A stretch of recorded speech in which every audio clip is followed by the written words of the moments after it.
नमस्ते। आज हम एक ऐसी फिल्म शुरू करने जा रहे हैं जिसकी स्क्रिप्ट किसी भी बॉलीवुड डायरेक्टर ने नहीं लिखी। यह कहानी राधा और कृष्ण के अधूरे प्रेम की नहीं, बल्कि असीमित त्याग की, जिसकी कीमत 7 युगों तक चुकाई गई। तो पूरी कहानी ध्यान से सुनिए। सोचिए, क्या आप जानते हैं, द्वारका का राजा बनने के बाद कृष्ण ने अपने कमरे में किस चीज को एक गुप्त कपड़े में लपेटकर छिपा रखा था, जिसे देखकर उन्हें हर रोज दर्द होता था। यह राज उन्हें किसी को नहीं बताना था। राधा की मृत्यु के समय राधा ने कृष्ण से वरदान मांगने के बजाय कृष्ण को क्या चीज देने से इनकार कर दिया था, और इसी इनकार ने पुनर्जन्म का रास्ता खोला। और सबसे खतरनाक ट्विस्ट, कृष्ण ने जब बांसुरी तोड़ी तो वो केवल एक बांसुरी नहीं थी, वो राधा की आत्मा का एक अंश थी। और इसे तोड़ने का परिणाम क्या हुआ? यह कहानी केवल जानने के लिए नहीं है, इसे महसूस करने के लिए है। सावधान, अगले 5 मिनट में आपकी पूरी सोच बदलने वाली है। कृष्ण मथुरा गए, फिर द्वारका के राजा बन गए। दुनिया ने उन्हें रणछोड़ कहा, पर कृष्ण ने सबसे बड़ा त्याग किया था। कृष्ण का जीवन द्वारका के महलों में एक असहनीय कारावास बन गया था। उन्होंने अपने कमरे के सबसे गुप्त कोने में एक पुराना फटा हुआ मोरपंख छिपा रखा था। यह राधा की निशानी नहीं थी, बल्कि राधा के वियोग का लिखित प्रमाण था। कृष्ण हर रात उस मोरपंख को छूकर अपनी आत्मा से बात करते थे। उन्हें रथ के पहियों की वो आवाज हर क्षण सुनाई देती थी, जो उन्हें राधा से दूर ले गई थी। कृष्ण हंसते थे, युद्ध लड़ते थे, पर उनके मन के अंदर एक शांत और ठंडा विलाप चलता रहता था।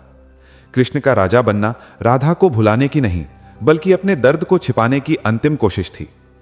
हम सब मानते हैं कि राधा वृंदावन में कृष्ण का इंतजार करती रहीं, पर सच्चाई कहीं ज्यादा गहरी है। राधा ने जानबूझकर कृष्ण के जाने के कुछ समय बाद ही वृंदावन छोड़ दिया था। क्यों? क्योंकि वो जानती थीं कि अगर वो वृंदावन में रहीं तो हर क्षण कृष्ण की याद उन्हें शारीरिक रूप से कमजोर कर देगी। वो नहीं चाहती थीं कि कृष्ण को पता चले कि वो वियोग में कमजोर पड़ गई हैं। राधा ने स्वयं को अकेला किया ताकि उनका प्रेम केवल आत्मा में जीवित रहे, शरीर में नहीं। उन्होंने अनजान गांवों में एक साध्वी के रूप में जीवन जिया ताकि कृष्ण की याद को अपनी तपस्या बना सकें। यह त्याग किसी ने नहीं देखा था, यह प्रेम की सबसे बड़ी गोपनीयता थी। कई दशकों बाद राधा एकांत कुंज में वृद्धावस्था में थी। अब वो देह त्याग करने को तैयार थीं। जब राधा ने अंतिम इच्छा जाहिर की तो सिर्फ हवा नहीं रुकी, बल्कि स्वयं काल भी एक पल के लिए थम गया। कृष्ण को द्वारका में यह बुलावा किसी संदेशवाहक से नहीं, बल्कि सीधे अपनी आत्मा से मिला। कृष्ण को लगा जैसे किसी ने उनके हृदय पर वार किया हो। उस रात कृष्ण ने एक गुप्त भविष्यवाणी देखी थी।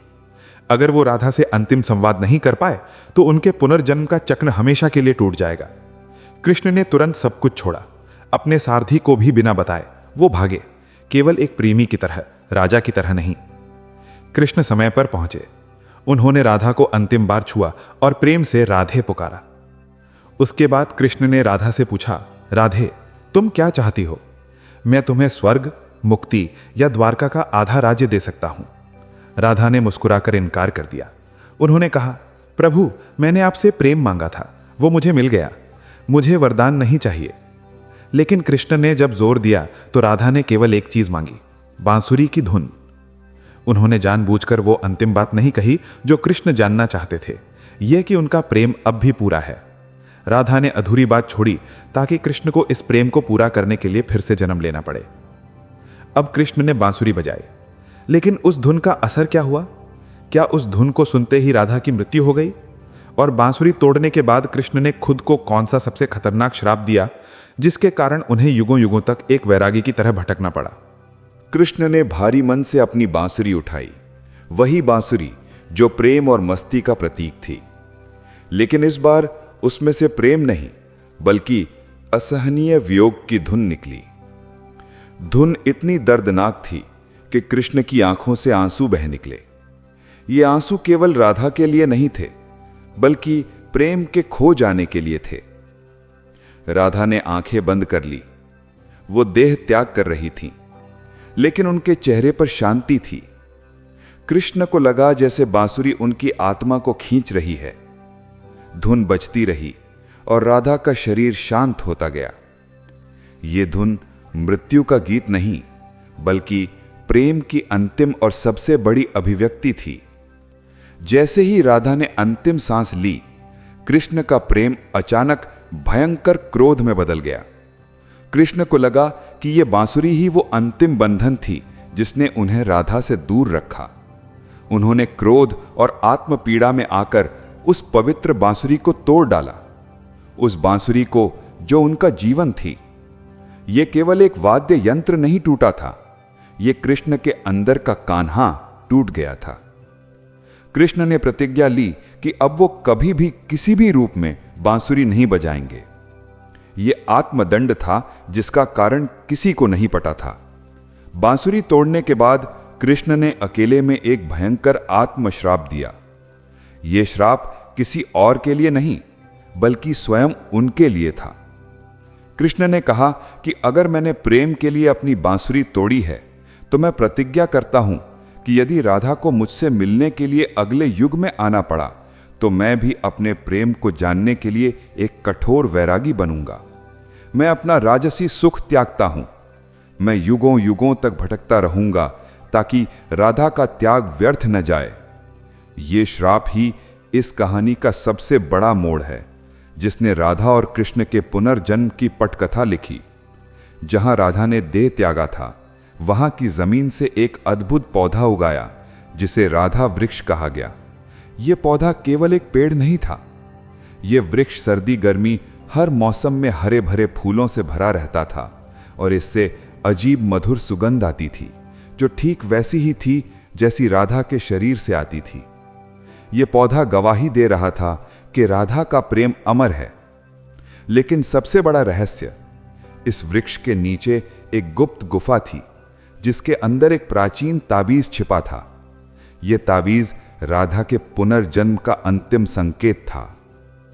कई युग बीत गए, द्वारका डूब गई और कलयुग का आगमन हुआ। दुनिया ने राधा कृष्ण के प्रेम को एक मीठी कहानी बना दिया, लेकिन उसका असली दर्द भूल गई। प्रेम का मूल्य घटने लगा। यह राधा के वादे को पूरा करने का समय था। बरसाने के पास एक किसान के घर एक कन्या का जन्म हुआ, नाम ललिता। ललिता के जन्म के समय उस राधा वृक्ष से एक तीव्र रोशनी निकली जिसे किसी ने नहीं देखा। ललिता जन्म से ही उदास थी। उन्हें पता नहीं था कि वो किसके इंतजार में है। वो आत्मा अब अपने नायक की तलाश में थी, जो खुद अपने ही श्राप में बंधा हुआ था। अब ललिता बड़ी होंगी और अपनी बांसुरी बजाना शुरू करेंगी। उनकी बांसुरी में वो कौन सा रहस्य है और कृष्ण वो अनंतानंद के रूप में कहां है? सबसे बड़ा ट्विस्ट, वो खलनायक कुरंगनाथ कहां से आएगा जो राधा और कृष्ण को फिर से अलग करने की भयंकर साजिश रचेगा। ललिता का जन्म कलयुग में हुआ था, लेकिन उनके अंदर की आत्मा अभी भी द्वापर युग में जी रही थी। ललिता का बचपन सामान्य नहीं था। वह जन्म से ही उदास रहती थीं और रात को सोते समय अजीब, मधुर और दर्दनाक धुनें सुनती थीं। सबसे बड़ा रहस्य, उन्हें छोटी उम्र में ही पानी से डर लगता था। उन्हें लगता था कि किसी जगह पर पानी ने उनका सब कुछ छीन लिया है। द्वारका के डूबने का अवचेतन भय। ललिता अक्सर अंधेरे कोने में बैठकर घंटों अकेले बात करती थीं। वे कृष्ण से बात कर रही थीं। गांव वाले सोचते थे कि वह अजीब है, पर उन्हें नहीं पता था कि यह लड़की प्रेम की सबसे बड़ी तपस्या लेकर आई है। ललिता को बिना सीखे ही बांसुरी बजाना आ गया था, लेकिन उनकी धुन में आनंद नहीं बल्कि गहरा दर्द था। ठीक वही दर्द जो बांसुरी टूटने के समय निकला था। उनकी बांसुरी की धुन किसी भी मनुष्य को शांत नहीं करती थी, बल्कि उन्हें अजीब बेचैनी से भर देती थी। यह धुन राधा के पिछले जन्म के वियोग का संगीत थी। जब ललिता बांसुरी बजाती थीं, तो वहां के पेड़ पौधे भी शांत हो जाते थे, जैसे वे राधा की पुरानी कहानी सुन रहे हों। ललिता को सपने में जो श्याम वर्ण पुरुष दिखाई देते थे, वह उन्हीं की धुन बजाते थे। यह धुन अदृश्य रूप से कृष्ण की आत्मा को खोजने का संकेत दे रही थी। 7 साल की उम्र में ललिता ने अपनी मां से अधूरेपन का सवाल पूछा, लेकिन ललिता वहीं नहीं रुकी। ललिता ने गुपचुप तरीके से प्राचीन ग्रंथों का अध्ययन शुरू कर दिया। उन्हें लगा कि उनका जवाब इन पुराने पन्नों में छिपा है।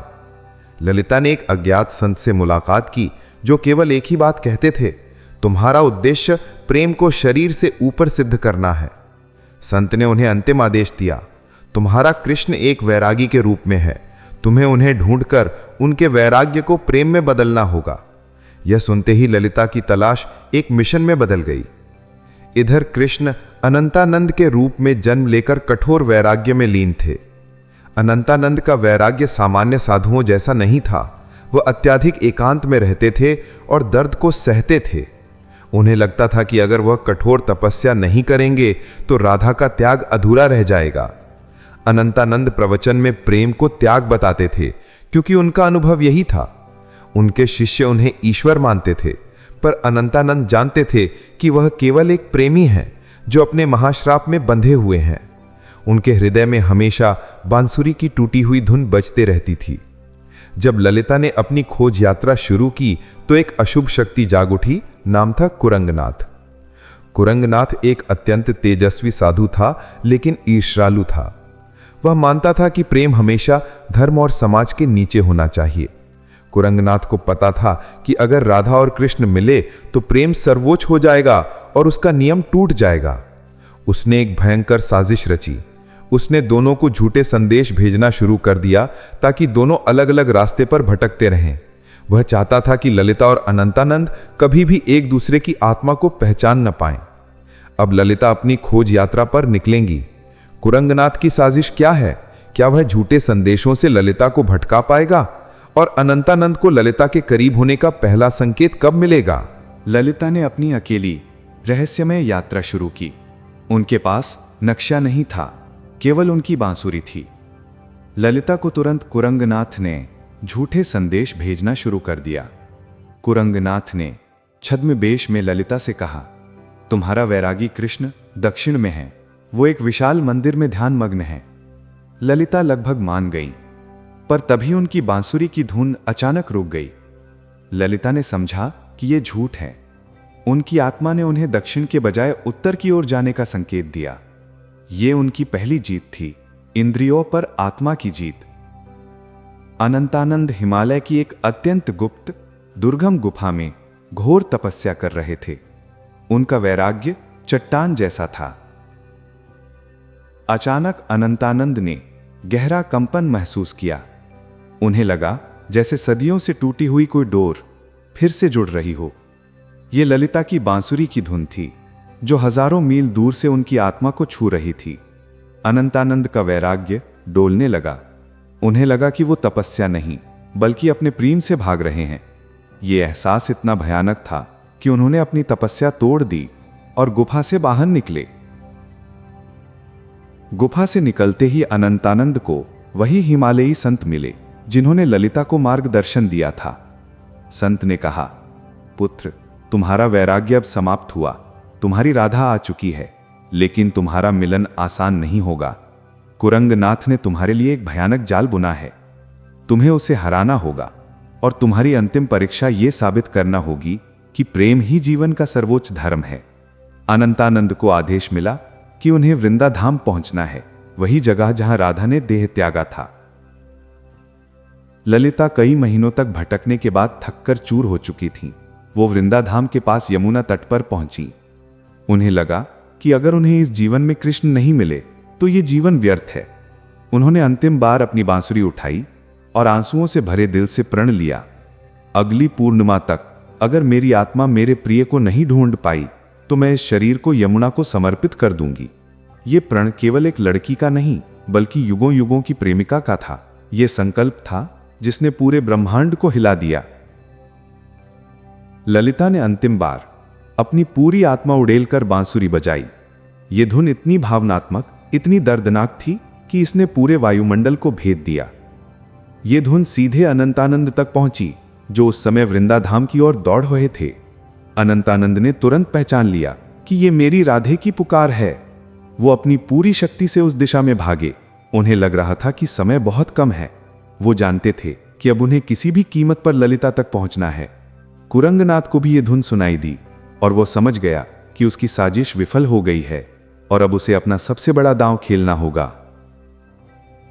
अब ललिता और अनंतानंद आमने सामने होंगे, लेकिन कुरंगनाथ उनके मिलन को रोकने के लिए सबसे भयंकर शर्त रखेगा, आंख पर पट्टी की परीक्षा। यह परीक्षा प्रेम को शरीर से ऊपर सिद्ध करने का अंतिम युद्ध होगी। क्या ललिता अन्न जल त्याग कर 21 दिनों तक अनंतानंद को ढूंढ पाएंगी? और कुरंगनाथ का सबसे बड़ा धोखा क्या होगा? अनंतानंद और ललिता वृंदाधाम पहुंचे। युगों बाद दोनों की आंखें मिली।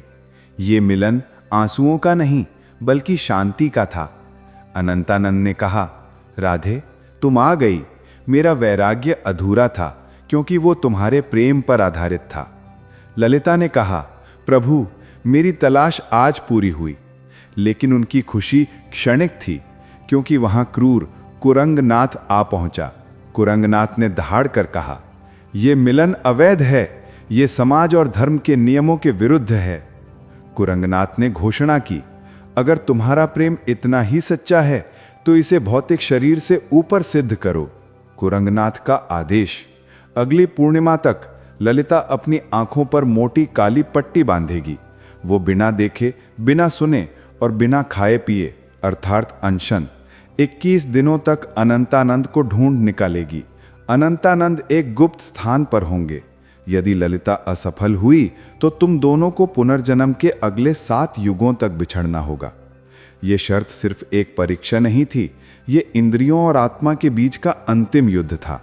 ललिता ने तत्काल पट्टी बांध ली और ये जानते हुए भी कि ये मृत्यु का बुलावा हो सकता है, उन्होंने स्वीकार किया। ललिता ने पट्टी बांधकर अपनी यात्रा शुरू की। उन्होंने अन्न जल का त्याग कर दिया। ये उनका अंतिम हट था। पहले 5 दिन ललिता को चक्कर आते रहे। भूख और प्यास ने उनके शरीर को तोड़ दिया। अंधेरा इतना घना था कि उन्हें लगता था कि वो कभी नहीं देख पाएंगे। कुरंगनाथ के गुप्त सैनिक उन्हें गलत दिशाओं में भटकाते रहे, लेकिन ललिता ने अपनी धड़कनों को सुना। उनकी धड़कन ही उनकी आत्मा का कंपस बन गई थी। वो दर्द को सहती रहीं क्योंकि वो जानती थीं कि ये दर्द ही उन्हें कृष्ण तक पहुंचाएगा। जब ललिता बेहद कमजोर हो गईं, तब कुरंगनाथ ने अपना सबसे बड़ा दांव खेला। कुरंगनाथ ने अनंतानंद की आवाज की पूरी नकल की। उन्होंने ललिता को पुकारा, राधे पट्टी खोलो, मैं यही हूं, मैं तुम्हें मुक्ति देता हूं। ये सुनकर ललिता आंसुओं में डूब गईं। उन्हें लगा कि ये वास्तव में कृष्ण हैं। उन्होंने पट्टी खोलने के लिए अपना हाथ बढ़ाया, पर तभी उनकी बांसुरी उनके हाथ से नीचे गिर गई। ललिता ने समझा कि बांसुरी का गिरना एक चेतावनी है। उन्होंने कुरंगनाथ से कहा, आप में आवाज और तेज है, पर मेरे प्रति वो प्रेम और वियोग नहीं है। कुरंगनाथ का भयंकर छल विफल हो गया। इधर अनंतानंद एक अत्यंत प्राचीन गुप्त गुफा में ध्यान मग्न थे, जिसकी जानकारी किसी को नहीं थी। ये गुफा सिर्फ आध्यात्मिक ऊर्जा से सुरक्षित थी। अनंतानंद ने अपनी पूरी आत्मा से ललिता को संकेत भेजना शुरू किया। ये संकेत आवाज नहीं बल्कि सुगंध थी, वही सुगंध जो राधा वृक्ष से आती थी। ललिता 20वें दिन अंधेरे में चलते चलते अचानक उस अद्भुत सुगंध को महसूस किया। उन्होंने जान लिया उनका कृष्ण यहीं कहीं है। ये सुगंध शरीर की नहीं, आत्मा की थी, जिसने इंद्रियों के युद्ध में जीत हासिल की। अब ललिता सिर्फ 1 दिन दूर हैं। वो सुगंध का पीछा करते हुए गुफा के अंदर पहुंचेंगी। लेकिन क्या कुरंगनाथ उन्हें अंतिम क्षण में रोक पाएगा? सबसे बड़ा ट्विस्ट ये कि ललिता जब अनंतानंद की पट्टी खोलेंगी तो सबसे पहली बात क्या कहेंगी जो युगों का सच खोलेगी? ललिता कमजोर थीं, पर अदम्य थीं। उन्होंने राधा वृक्ष की सुगंध का पीछा किया और गुप्त गुफा के मुहाने पर पहुंची। गुफा का प्रवेश द्वार अत्यंत संकरा था, जिससे उन्हें रेंग कर अंदर जाना पड़ा। अंदर घना अंधेरा था, पर सुगंध तीव्र थी। ललिता रेंगती रहीं, गिरती रहीं, पर उनके मन में एक ही संकल्प था, इस बार नहीं छूटेगा। कुरंगनाथ ने गुफा के बाहर उन्हें रोकने के लिए अंतिम प्रयास किया। उसने भयानक सांप और डरावनी आवाजें पैदा की। ललिता डर के मारे कांप उठीं, पर उन्होंने अपनी बांसुरी जमीन पर पटक दी। बांसुरी की धुन ने सांपों को शांत कर दिया और आवाजें रुक गईं। आत्मा की शक्ति ने माया को हरा दिया। ललिता गुफा के अंदर, जहां अनंतानंद ध्यान मग्न थे, वहां पहुंची। ललिता ने अंधेरे में ही अनंतानंद के पैरों को छुआ। उन्होंने पहचान लिया, वो केवल एक साधु नहीं थे, वो उनके प्रभु थे। ललिता ने बिना बोले अपनी बांसुरी उनके चरणों में रख दी। अनंतानंद ने अपनी आंखें खोलीं, जो उन्होंने 21 दिनों से नहीं खोली थीं। उन्होंने बांसुरी उठाई और वही पुरानी दर्दनाक धुन बजाई जो राधा की मृत्यु पर बजी थी। ध्रुवीकरण का अंतिम संवाद। अनंतानंद ने ललिता की पट्टी खोली। राधे, तुमने प्रेम को इंद्रियों से ऊपर सिद्ध कर दिया। तुम्हारा वियोग समाप्त हुआ। कुरंगनाथ हार मानने को तैयार नहीं था। उसने राजा को भड़काया, महाराज, ये मिलन अनैतिक है, इसे समाज कभी स्वीकार नहीं करेगा। राजा ने अनंतानंद और ललिता को राजसभा में बुलाया। राजसभा में हजारों लोग जमा थे। राजा ने कहा, साधु, समाज इस रिश्ते को मान्यता नहीं दे सकता। आपको अपने वैराग्य का पालन करना होगा। कुरंगनाथ ने जीत की मुस्कान दी।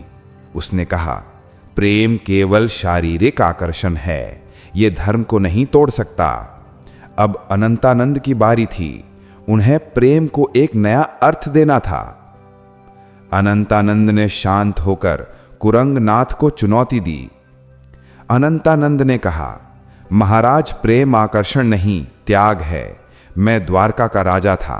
मैंने राजपाट छोड़ा। राधा ने अपना शरीर छोड़ा। 7 युगों तक हमने पुनर्जन्म लिया। ललिता ने 21 दिनों तक अनशन किया। क्या यह बलिदान समाज के नियमों से छोटा है? प्रेम वो है जिसके लिए अग्नि परीक्षा दी जाती है। अगर समाज इस सत्य को अस्वीकार करता है तो वो समाज ही अधूरा है।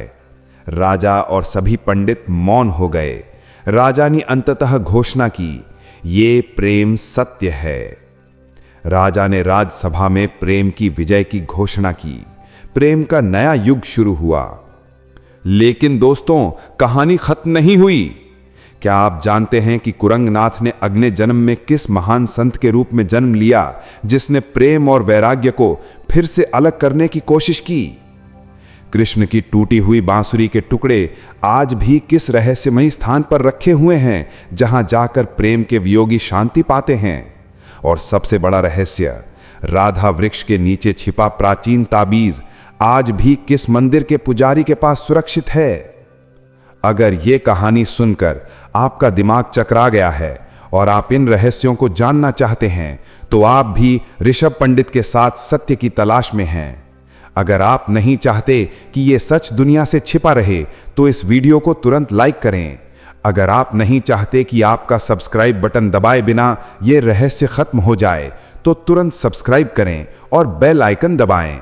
जब कृष्ण ने बांसुरी तोड़ी तो वो केवल लकड़ी नहीं थी, वो राधा और कृष्ण की आत्मा का प्रतीक थी।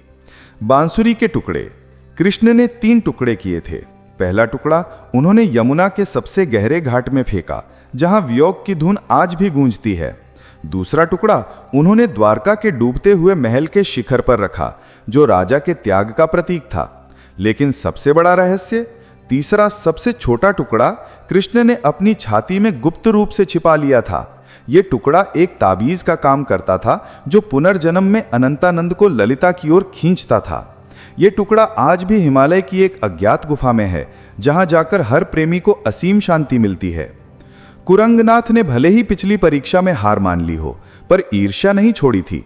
कुरंगनाथ ने कलयुग में एक महान पूजनीय संत के रूप में जन्म लिया। वो तेजस्वी थे, उनके हजारों शिष्य थे। वो लोगों को भक्ति सिखाते थे, पर उनका मुख्य उद्देश्य था प्रेम को हमेशा शरीर तक सीमित रखना। वो अपने प्रवचनों में बार बार कहते थे कि आत्मा का प्रेम केवल एक कल्पना है। उनका उद्देश्य यह साबित करना था कि कृष्ण का प्रेम केवल एक असाधारण घटना थी, न कि एक नियम। वो जनता के दिमाग से खेल रहे थे ताकि राधा और कृष्ण के त्याग को लोग भूल जाएं। जहां राधा ने देह त्यागा था, वहां राधा वृक्ष के नीचे एक गुप्त गुफा थी, जिसके अंदर एक ताबीज छिपा था। यह ताबीज केवल धातु का नहीं था, यह राधा के पिछले जन्म के अंतिम संकल्प से बना था। यह ताबीज इतना शक्तिशाली था कि इसे छूने से किसी भी टूटे हुए रिश्ते में नहीं जान आ सकती थी। सबसे बड़ा रहस्य, यह ताबीज स्वयं शिव ने राधा को दिया था। आज यह ताबीज वृंदाधाम के सबसे पुराने मंदिर के मुख्य पुजारी के पास गुप्त रूप से सुरक्षित है। यह ताबीज इस बात का अंतिम प्रमाण है कि राधा का प्रेम केवल पृथ्वी तक नहीं, बल्कि स्वर्ग तक फैला हुआ था। राधा और कृष्ण की कहानी सिर्फ एक युग की नहीं है, यह 7 युगों तक चली थी। पौराणिक मान्यताओं के अनुसार राधा और कृष्ण ने हर युग में अलग अलग रूप में जन्म लिया था ताकि हर समाज को प्रेम का पाठ पढ़ा सके। त्रेता युग में उनका प्रेम सीता और राम के त्याग में झलका, द्वापर युग में उनका प्रेम राधा और कृष्ण के वियोग में झलका और कलयुग में उनका प्रेम ललिता और अनंतानंद के अग्नि परीक्षा में झलका। हर जन्म में उन्होंने एक नया नियम बनाया, त्याग का नियम, मर्यादा का नियम और अंततः आत्मा के मिलन का नियम। आज भी यह सवाल है कि कृष्ण ने बांसुरी क्यों तोड़ी? क्या वो राधा को याद नहीं करना चाहते थे? बांसुरी तोड़ना केवल क्रोध नहीं था, बांसुरी शारीरिक प्रेम का प्रतीक थी। जब तक बांसुरी थी तब तक राधा और कृष्ण का प्रेम शरीर के बंधन में था। कृष्ण ने बांसुरी तोड़कर यह घोषणा की कि उनका और राधा का प्रेम अब शारीरिक नहीं बल्कि अमर, आध्यात्मिक हो गया है। उन्होंने खुद को दर्द दिया ताकि दुनिया को यह सत्य पता चले कि सच्चा प्रेम हर बंधन से मुक्त होता है। यही था कृष्ण का सबसे बड़ा संदेश। अब हम सबसे बड़े और अंतिम रहस्यों को खोलने वाले हैं।